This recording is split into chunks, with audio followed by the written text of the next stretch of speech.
al final ha quedat preciós, Us anomeno cavaller.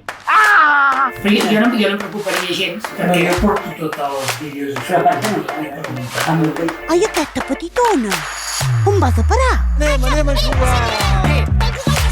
A mi no t'agradaria saber-ho fer tot sol? Què?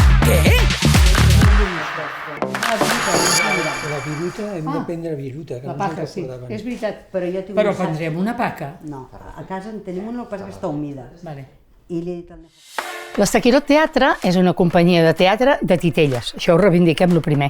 I nosaltres vam començar a l'any 1973 perquè volíem fer teatre i vam anar a parar les titelles d'una manera així, de cop. I aleshores nosaltres vam tenir molta sort perquè vam començar d'una manera molt, amb unes sabates i una espardenya, perquè no hi en teníem. Vam començar 3 persones, Alberto, jo i el Lluïsme.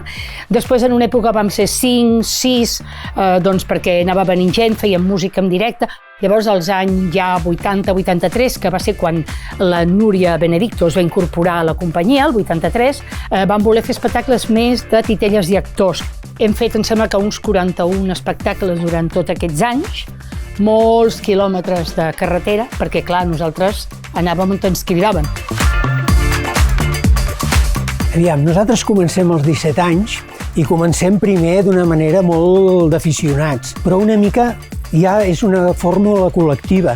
O sigui, som 3 o 4 persones que comencem doncs, tots opinant de tots, si havíem de portar uns diners aportàvem tots i quan s'havia de cobrar es quedava o per la societat o ens ho repartien. Hem de tenir una cosa clara, que en el moment en què ens professionalitzem, en aquells moments no era obligatori a nivell d'empresa, perquè encara estem a l'època del Franco, era obligatori ser del sindicat vertical. Havien de pagar la seguretat social d'artistes, còmicos, caricatos, excèntricos i toreros, vull dir, tota una epopeia. En el moment en què ens vam bé de legalitzar, doncs evidentment si havíem funcionat com a cooperativa, encara que no ho fóssim, doncs ens vam fer cooperativa.